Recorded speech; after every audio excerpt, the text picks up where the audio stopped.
Bendiciones, bienvenidos a la clase número 2 de Hermenéutica Bíblica, aquí en el Seminario Teológico Talmud.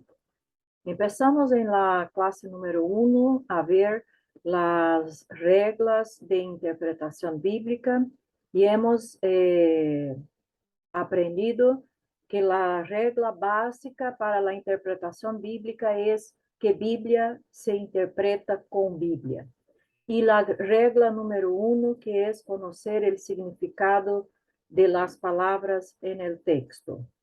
Y vamos a seguir entonces en esta clase conociendo exactamente todas las otras reglas de interpretación en pocas palabras, de forma sintética o resumida. Y a la regla número 2, vamos a conocer la regla número 2, es preciso tomar las palabras en el sentido que indica el conjunto de la frase del texto. O sea, necesitamos observar el contexto de la frase para que se pueda identificar el sentido de la palabra. Toda palabra de la Biblia está inmersa en un contexto inmediato que es el propio texto. El sentido de la palabra está determinado por el pensamiento que el autor se propone comunicar. Para determinar el propósito del autor, tenemos que considerar el testamento, o sea, si está en el Antiguo Testamento o si está en el Nuevo Testamento. Considerar la idea central del libro y considerar el autor del libro. Ahí vamos a ver aquí algunos ejemplos del significado del término sangre se determina por el propósito del texto. Entonces, aquí tenemos algunos textos para observar y verificar cuál es el significado del término sangre. Cuando la Biblia dice sangre, está siempre hablando literalmente de sangre que corre en nuestras venas, o está hablando de otra cosa. Entonces veamos Mateo 27, versículo 25, dice, y respondiendo todo el pueblo, dijo, su sangre sea sobre nosotros y sobre nuestros hijos. Aquí está hablando de la sentencia en contra de Jesús, la sentencia de muerte, que el pueblo pidió su muerte. Entonces, el sentido de la palabra sangre aquí no está hablando del sangre sobre la persona en el sentido literal, pero está hablando que la responsabilidad de la vida, el costo de la vida de Jesús, ellos estaban diciendo que debería ser sobre ellos y sus hijos. Entonces la palabra sangre aquí tiene el sentido de vida. En Hechos capítulo 17, versículo 26, Hechos 17, versículo 26, el texto dice, y de una sangre ha hecho todo el linaje de los hombres, para que habiten sobre toda la faz de la tierra, y les ha prefijado el orden de los tiempos y los límites de su habitación. Aquí la palabra sangre también no tiene el sentido literal de sangre que está en las venas, pero está hablando de también vida, de humanidad, de hombre, de un hombre, de una criatura. Dios hizo todas las otras criaturas, de él vinieron todas las otras criaturas. Entonces, sangre ahí tiene el sentido de humanidad, de hombre, de vida, de persona. Hechos capítulo 1, perdón, Efesios capítulo 1, el versículo 7, que dice, en quien tenemos redención por su sangre, el perdón de pecados según las riquezas de su gracia. Está hablando del sacrificio de Cristo. Entonces, tenemos redención por su sangre. Está hablando del sacrificio que Cristo hizo en la cruz para el perdón de pecados. Romanos capítulo 5, versículo 9. Romanos 5, 9. Dice, pues mucho más, estando ya justificados en su sangre, por él seremos salvos de la ira. Aquí otra vez, justificados por su sangre, tiene que ver con el sacrificio que Cristo hizo para el perdón de nuestros pecados. Génesis capítulo 4, versículo 10, que habla de Caín y Abel, dice, y él le dijo, ¿qué has hecho? La voz de la sangre de tu hermano clama a mí desde la tierra. La voz de la sangre, obviamente que sangre no tiene voz. Entonces, aquí está hablando de la vida del hermano que fue sacada, ¿ok?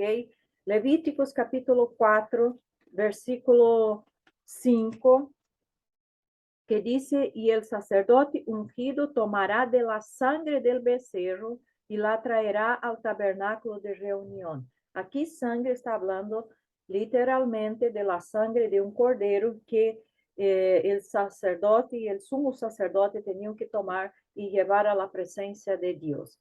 Y Habacuque capítulo 2, versículo 12. Habacuque 2, 12.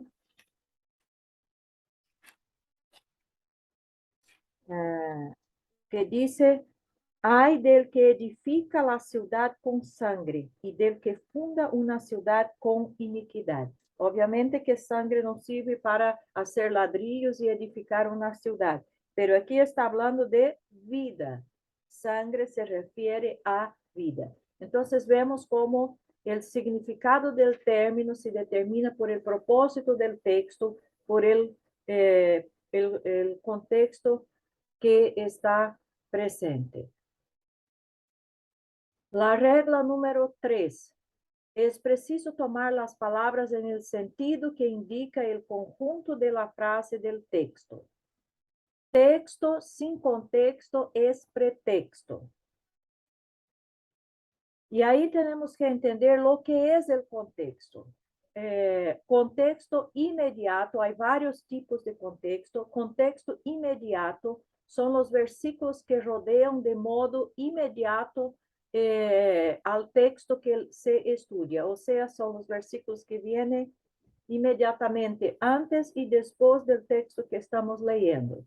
Contexto mediato son los capítulos que rodean al capítulo o libro donde está el versículo que se está estudiando. Entonces, observe que el contexto inmediato es bien cercano. El contexto mediato se amplía un poco más y es un poco más alejado del texto que estamos estudiando. Entonces, tiene que ver con los capítulos o cercano al libro o al versículo que estamos estudiando.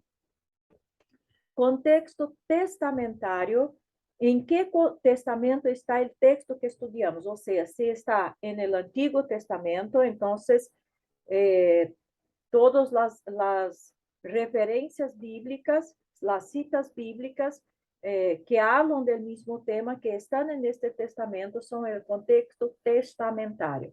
Si es del Nuevo Testamento, de la misma forma. Y el contexto general que tiene que ver con toda la Biblia. Entonces vemos aquí cómo la cuestión del contexto se va agrandando. Primero tenemos el contexto inmediato, que son exactamente los versículos anteriores y posteriores al versículo estudiado. El contexto mediato, que son los capítulos que están cerca del texto que estamos estudiando. Ya ampliamos, saímos de los versículos, estamos en los capítulos. Después tenemos el contexto testamentario, o sea, lo que aquel testamento dice de aquel tema. Si es el Antiguo Testamento, ¿qué el Antiguo Testamento dice del versículo o del tema que estamos estudiando? Y si fuera el caso del Nuevo Testamento, de la misma forma. Y el contexto general, lo que toda la Biblia dice de un distinto tema. Entonces, considerar el contexto es importantísimo para que se pueda entender bien lo que se dice en la Biblia y por qué se dice ciertos temas en la Biblia. La regla número 4, todo pasaje bíblico debe ser interpretado a la luz de los pasajes paralelos, ¿ok? Entonces, vamos a conocer también lo que son pasajes paralelos. Los pasajes paralelos son aquellos textos bíblicos que tratan del mismo tema o incidente. Ejemplo, Mateo capítulo 19, vamos que ¿qué trata Mateo capítulo 19? Mateo capítulo 19, del versículo 16 hasta el versículo 30, habla de la historia del joven rico. ¿Ok? Este es el tema, la historia, el incidente, el hecho que está registrado aquí en Mateo capítulo 19. En Marcos capítulo 10, versículo 17 hasta el 31, también está relatando la historia del joven rico, la misma historia. Entonces son textos o pasajes paralelos. Si vamos a Lucas capítulo 18, el versículo 18 a 30, también es la historia del joven rico. Entonces aquí tenemos tres textos que hablan, relatan la misma historia, el mismo hecho, que es el hecho del joven rico. Entonces aquí tenemos un ejemplo de pasajes paralelos. El pasaje paralelo complementa, explica o aclara el sentido y significado del pasaje que se está estudiando. Usted toma esos textos y lee cada uno de ellos, va a percibir que hay informaciones que están en Mateo y no están en Marcos ni en Lucas, hay informaciones que están en Marcos y no están en Mateo y Lucas, y hay informaciones que están en Lucas y no están en Marcos y ni Mateo. Entonces, por eso son importantes los textos paralelos, porque ellos complementan, explican y aclaran el sentido y el significado del pasaje que se está estudiando. Entonces, la Biblia tiene muchos paralelismos, así como hemos visto la cuestión de los contextos, que tenemos el contexto inmediato, el contexto mediato, el contexto testamentario y el contexto general de la Biblia, también tenemos los paralelismos. ¿Y cuáles son ellos? Primero tenemos el paralelismo aparente.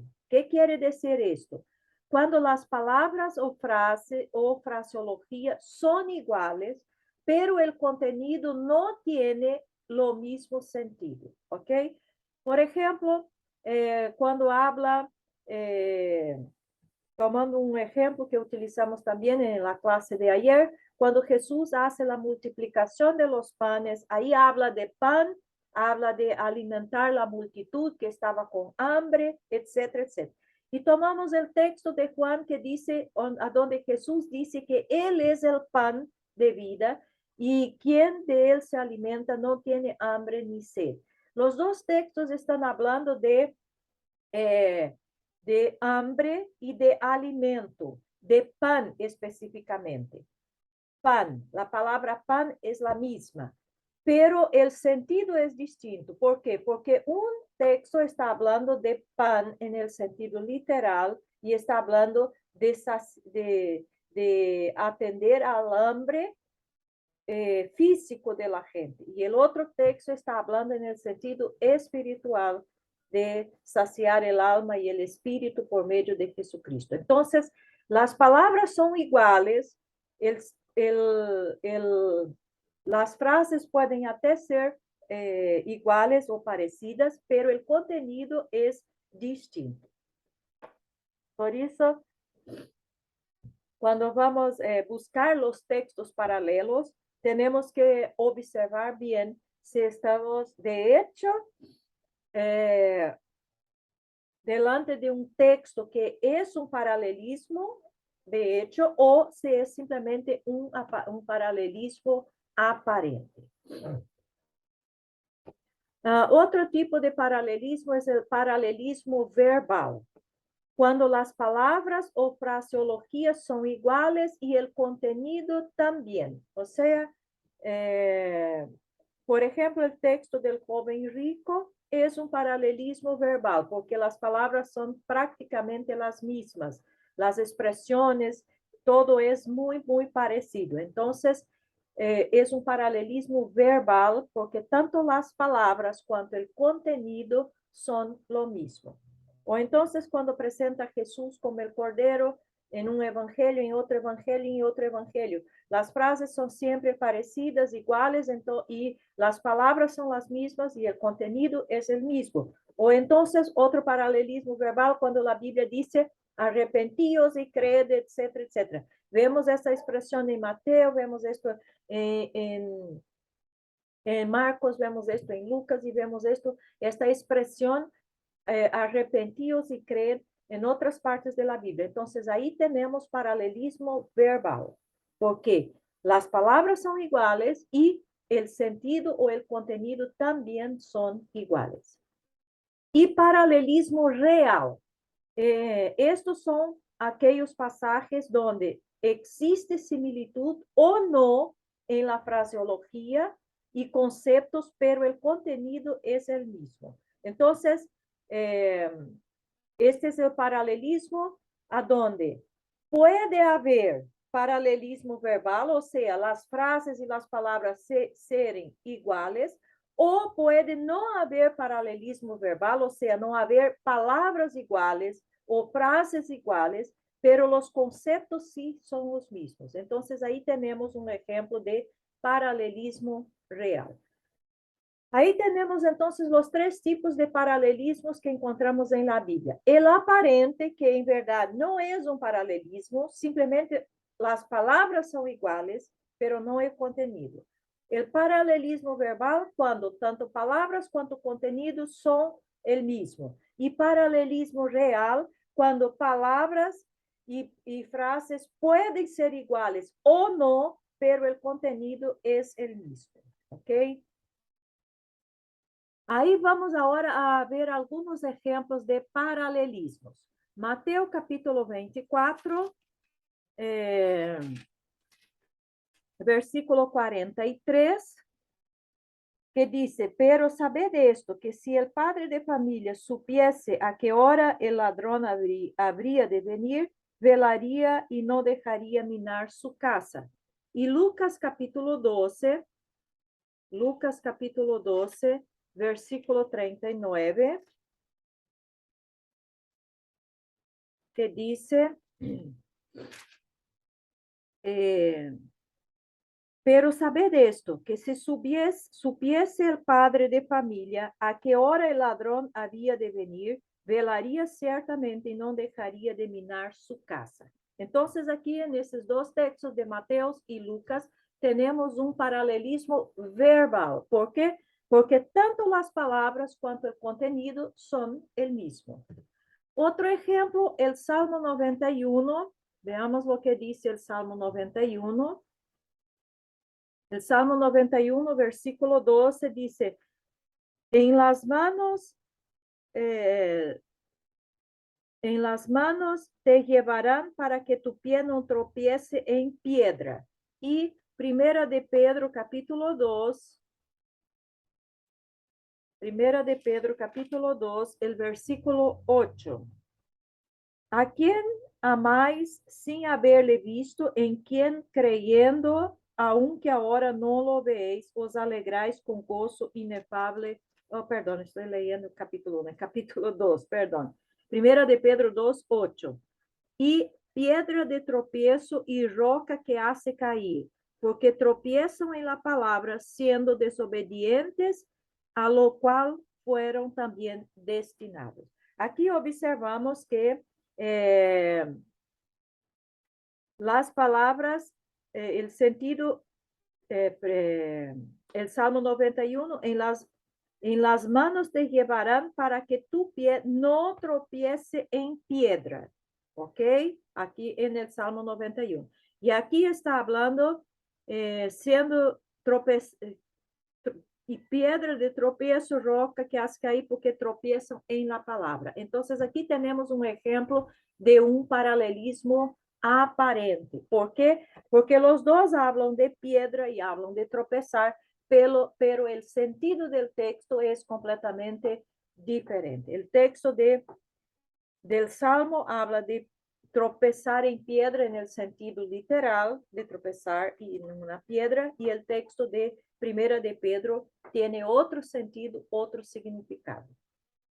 Otro ejemplo encontramos en Gálatas capítulo 6, Gálatas capítulo 6, versículo 17, que dice, de aquí en adelante nadie me cause molestias, porque yo traigo en mi cuerpo las marcas del Señor Jesús. Después, en 2 de Corintios, capítulo 4, el versículo 10, 2 de Corintios 4, 10, dice, llevando en el cuerpo siempre por todas partes la muerte de Jesús, para que también la vida de Jesús se manifieste en nuestros cuerpos.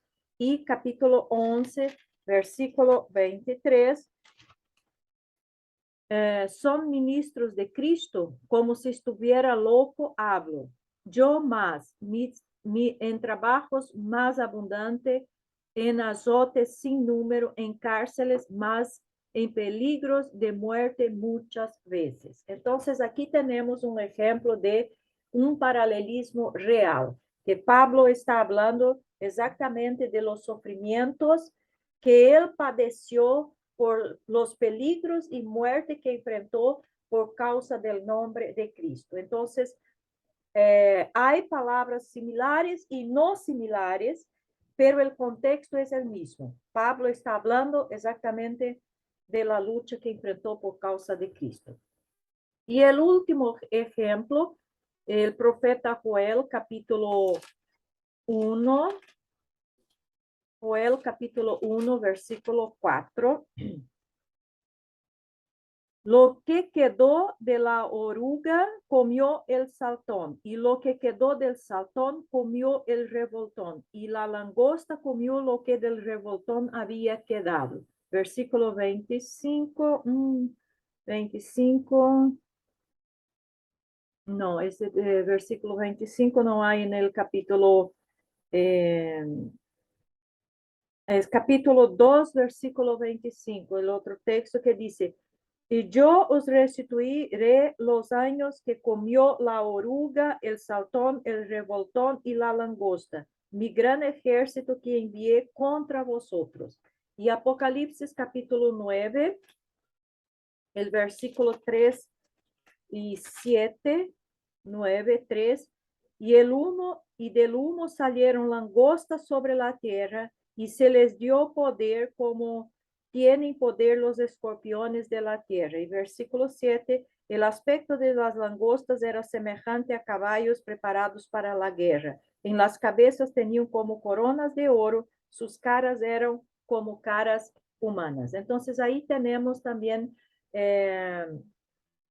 un ejemplo de un paralelismo aparente, porque habla de langostas, de guerra, de ejército, pero el contexto es distinto, porque aquí en el caso de Joel, literalmente fueron langostas, que hubo una plaga de langostas que devastó la tierra y Joel utiliza esta plaga de langostas para hablar del juicio de Dios en Israel. Y aquí en el caso de Apocalipsis, cuando habla de las langostas, no son langostas en el sentido literal, pero en el sentido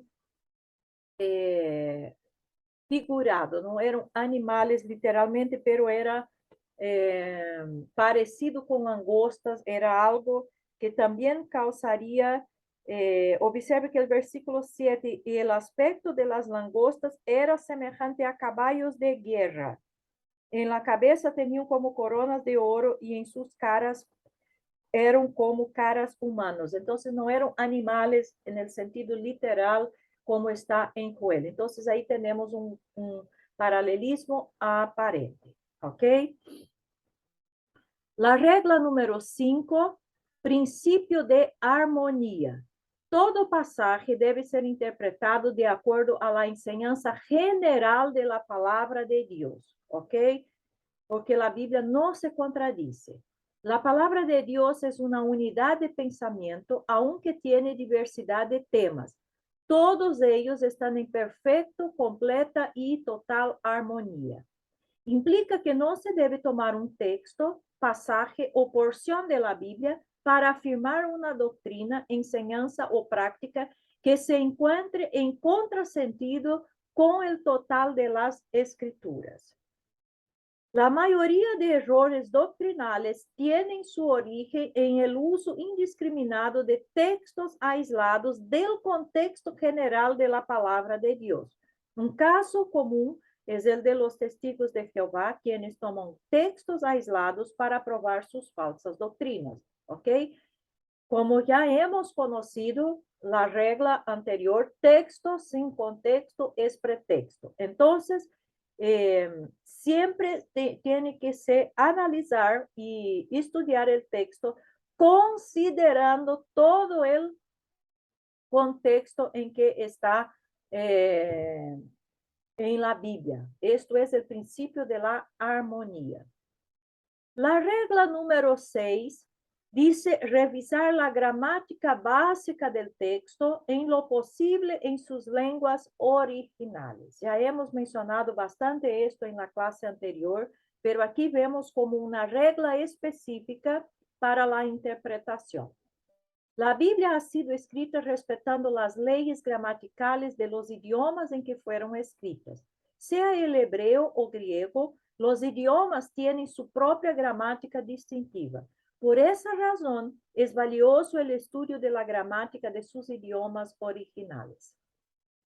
En el caso de no poder estudiar gramáticas originales, es valioso el estudio de la gramática española que ha adaptado en sus formas las formas típicas de los idiomas originales, lógicamente con todas las limitaciones propias de una traducción.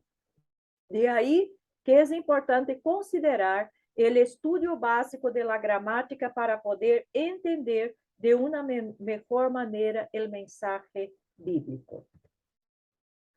La regla número 7, el principio de la distinción, distinguir las realidades como Dios lo hace. Uno de los problemas más comunes al estudiar la palabra de Dios es el de confundir las cosas, dándoles a unas el sentido e interpretación que pertenecen a otra. Distinción, ahí vamos a ver cuáles son las distinciones que debemos considerar cuando estamos estudiando un texto y cuando estamos tratando de interpretar lo que la Biblia dice. Primero, distinción entre las criaturas de Dios y los hijos de Dios. Todos los seres vivos son criaturas de Dios, porque Dios las creó para sí. Sin embargo, solo aquellos que han establecido una relación personal con Él por medio de Jesucristo son hijos de Dios. ¿Ok? Y ahí tenemos las referencias de Hechos capítulo 17, versículo 26, 29, Juan 1, 12 y Gálatas 3, 26. Vamos a leer ahora solamente el texto de Juan y les animo que después usted pueda leer también los otros textos. Entonces Juan 1, 12 dice, mas a todos los que le recibieron, a los que creen en su nombre, les dio potestad de ser hechos hijos de Dios. Entonces, cuando vamos a estudiar la Biblia, tenemos que considerar si el texto está tratando de las criaturas de Dios, o sea, de todos los hombres criados, o se está tratando de los hijos de Dios. Los hijos de Dios son los que son salvos, los que están en una relación de amistad, de familia con Dios, ¿ok? Entonces, esta es una distinción que debemos hacer. La otra distinción que tenemos que considerar es la distinción entre la posición del discípulo ante Dios y su conducta cotidiana. La posición tiene que ver con lo que es el discípulo de manera permanente delante de Dios por la obra de gracia. Esta posición es invariable e indestructible, según Efesios capítulo 1, versículo 6. Efesios 1, 6, que dice, para alabanza de la gloria de su gracia, con la cual nos hizo aceptos en el amado. Esta posición depende de la perfecta obra de Jesús. El andar del creyente o conducta tiene que ver con que si el discípulo anda en la carne o en el espíritu, ¿ok?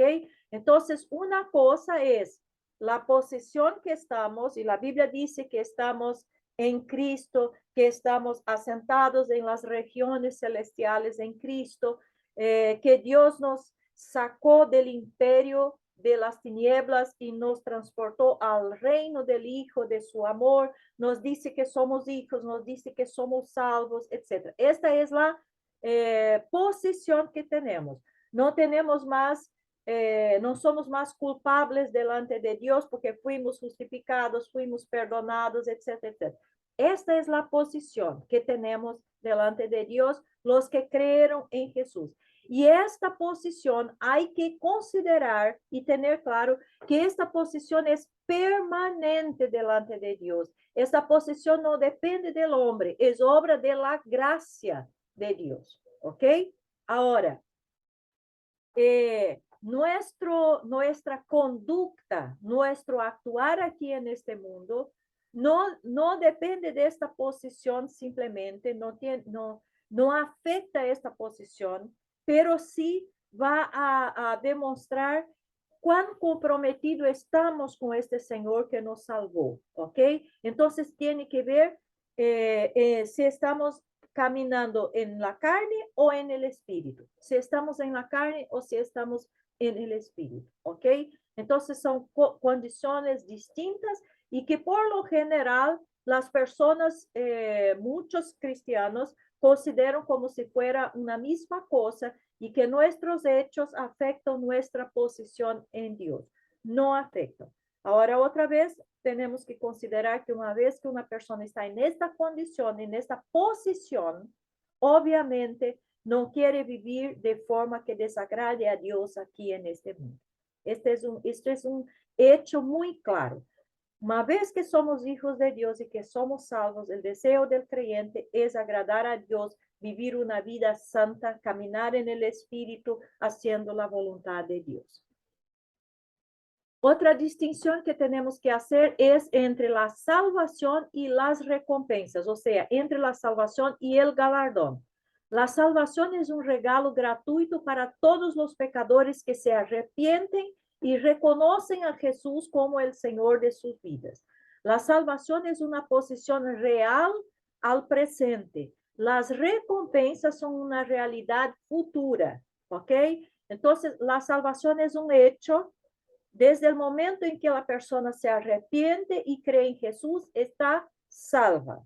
Ahora, los hechos aquí en esta tierra, la forma como vamos a vivir en la presencia de Dios, nuestras obras después de salvas, van a recibir una recompensa, lo que la Biblia llama de galardón.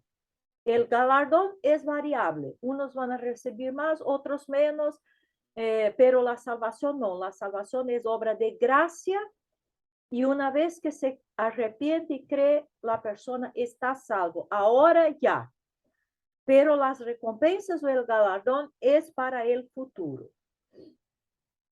Distinción entre Israel, iglesia y gentiles. Por lo general, el Antiguo Testamento trata de Israel y el Nuevo Testamento trata de la iglesia. Y en algunos momentos de los gentiles en ambos testamentos. Pero siempre se debe identificar claramente a quién el texto se refiere, sea en el Antiguo o en el Nuevo Testamento. Entonces, esto es una cosa muy importante que también tenemos que considerar cuando estamos estudiando. El texto está hablando para Israel, está tratando de Israel, el texto está hablando de la iglesia o para la iglesia, o el texto está hablando de los gentiles o para los gentiles. Entonces, tenemos que hacer esta distinción para que podamos entender correctamente el texto. Y ahí tenemos también ejemplos de por qué hay tantas equivocaciones, tantas enseñanzas equivocadas en las iglesias, porque hay gente que toma textos que son específicos para Israel y quieren aplicarlos a la iglesia. O entonces, textos que son para los gentiles y quieren aplicar a Israel. O de alguna otra forma.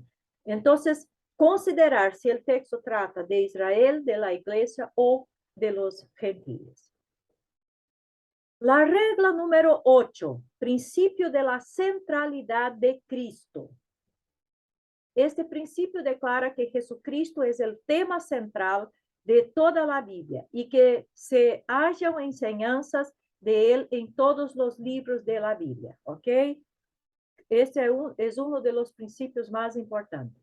Los estudiosos judíos dividían el Antiguo Testamento en tres grandes divisiones, que ya hemos estudiado en otra rama y no vamos a mencionar aquí. Ley,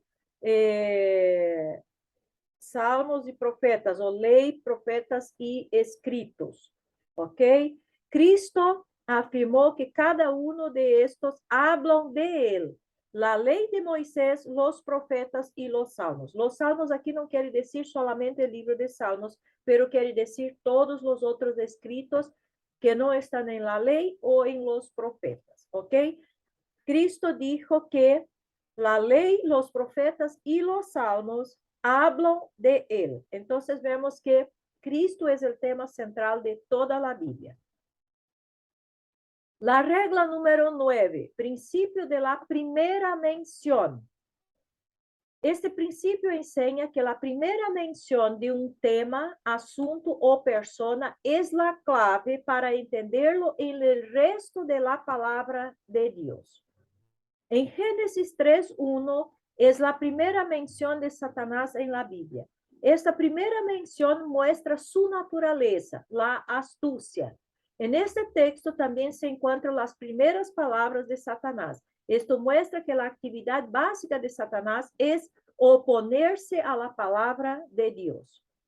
En Lucas 2:49 son las primeras palabras de Jesús y esta es la clave de toda su vida y ministerio. Entonces, siempre hay que considerar la primera mención. ¿Cómo fue mencionado por primera vez en la Biblia? ¿Cuál fue el sentido y el significado que había ahí? Es una clave para entender las siguientes menciones del mismo tema en la Biblia. Y la regla número 10, el principio del intervalo. ¿Ok? ¿Qué quiere decir esto? Este principio afirma que en ciertos pasajes se mencionan dos eventos que están separados por un largo intervalo, que no está mencionado. No entender este principio determina que se interpreten los sucesos o acontecimientos como simultáneos o sucesivos, cuando en realidad existe un periodo de tiempo entre los dos, ¿ok? Entonces, esto es algo que tenemos que considerar. ¿Cuál es el intervalo de tiempo que existe entre un pasaje y otro, entre un evento y otro? Porque lamentablemente hay gente que lee lo que está en la Biblia y entiende como si los sucesos se dieran un seguido del otro y como si no hubiera tiempo entre un hecho y otro. Veamos este ejemplo que está aquí, Mateo capítulo 2. Mateo capítulo 2. Mateo 2. Oyendo esto, el rey Herodes se turbó y toda Jerusalén con él. Y después cuando vamos a Lucas capítulo 2, Lucas capítulo 2, mire, el capítulo 2 de Mateo habla de la visita de los magos y después habla de la matanza de los niños y de la capítulo 3 habla de la predicación de Juan el Bautista y el bautismo de Jesús. Entonces vemos aquí cuántos eventos, cuántos hechos distintos están aquí en este capítulo 2 y 3 de Mateo. Cuando vamos al capítulo 2 de Lucas, habla del nacimiento de Jesús, del hecho de los ángeles y de los pastores, habla de la presentación de Jesús en el templo y después habla del regreso a Nazaret y habla del niño en el templo ya con 12 años. Entonces vemos como de un hecho a otro se pasó bastante tiempo, años, muchos años. Hubo la visita de los magos cuando fueron a ver Jesús después que ya había nacido. El ángel ordena que José huya a Egipto y José huyó a Egipto y se quedó ahí hasta que Dios le dijo que debería volver, podría volver, porque los que querían matar al niño ya habían muerto. Entonces él regresa. No dice aquí cuántos años tenía Jesús en ese entonces, pero él había se quedado muchos años en Egipto. Después ya empieza hablando de Juan el Bautista y del bautismo de Jesús. O sea, ya Jesús ya es un hombre, ya es un adulto. De la misma forma vemos este intervalo de tiempo aquí en Lucas capítulo 2, cuando habla de Jesús, la presentación en el templo, habla de Jesús enseguida, ya con 12 años en el templo, y después, si vamos también al capítulo 3, ya va a hablar de Jesús como un adulto cuando se fue a bautizar. Entonces, vemos que ahí hay una diferencia de tiempo, años entre un hecho y otro, que la Biblia no dice que están ahí, pero que cuando leemos tenemos que considerar esto. Hebreos capítulo 1, versículo 1, vemos la división de los tiempos en dos grandes épocas en relación a la manera por que Dios habló y a quién se dirigió en su revelación. Entonces veamos, Hebreos 1:1 dice, Dios, habiendo hablado muchas veces y de muchas maneras en otro tiempo a los padres por los profetas. Después del versículo 2 dice, en estos postreros días nos ha hablado por el Hijo. Entonces vemos ahí, en otros tiempos, en los postreros días. Observamos ahí la división de tiempo establecida por Dios. Entonces vamos a ver aquí cuáles son las distinciones de tiempo, de intervalo de tiempo que tenemos que considerar. Otro tiempo o antiguamente. Dios habló a los padres por los profetas. En los postreros días o últimos días, habla a nosotros por el Hijo. Entonces tenemos que ver si el texto habla de tiempos antiguos, la forma como Dios hablaba era de una forma. Si estamos hablando de los postreros días o de los últimos días, la forma como Dios habla es distinta de la forma como hablaba antiguamente. Otro tiempo o antiguamente abarca toda la historia de la humanidad anterior a la venida de Cristo. La revelación se dirige a Israel y el tratamiento es colectivo.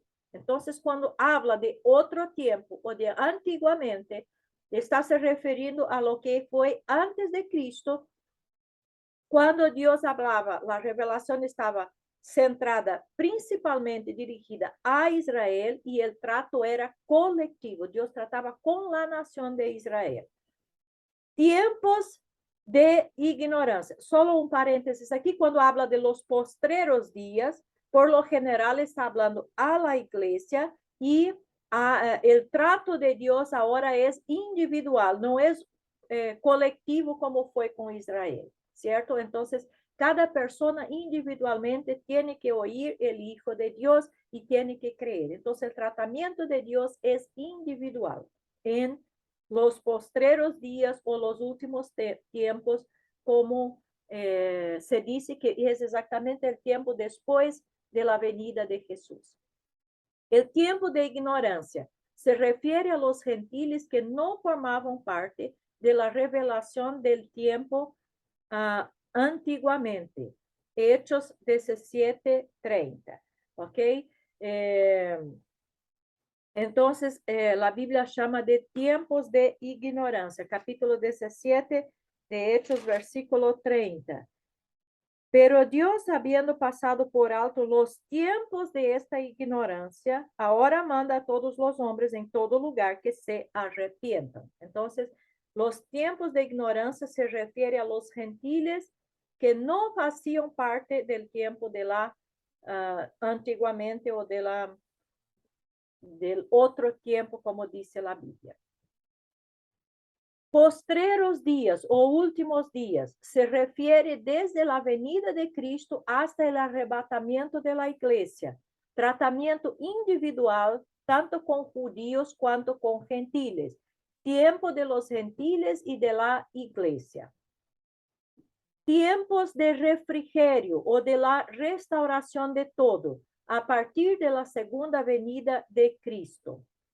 Y plenitud o cumplimiento de los tiempos, el tiempo exacto y perfecto para la venida de Cristo, como dice Gálatas capítulo 4, versículo 4. O sea, el tiempo perfecto establecido por Dios para los hechos y aquí en el caso para la venida de Cristo.